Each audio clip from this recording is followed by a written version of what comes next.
Toshkent davlat yuridik universitetida talabalarning huquqiy bilimini mustahkamlash maqsadida turli jamoat tashkilotlari bilan hamkorlikda samarali loyihalar amalga oshirilmoqda. Navbatdagi lavhamiz shu xususda.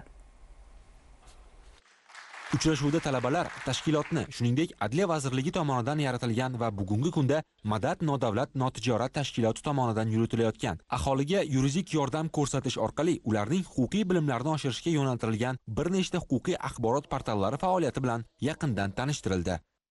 Madad nodavlat notijorat tashkiloti tomonidan Toshkent davlat yuridik universitetida tahsil olayotgan talabalar bilan uchrashuv o'tkazildi.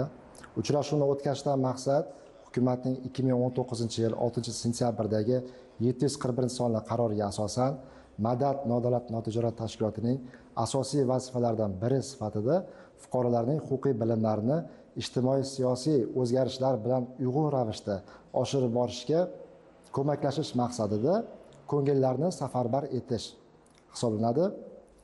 Shu maqsadda Madad nodavlat notijorat tashkilotiga qiziqish bildirgan talabalar tomonidan amaliyot o'tashi va tashkilot huzurida volontyorlar klubi tashkil qilish bo'yicha takliflar bildirilib, muhokama qilindi.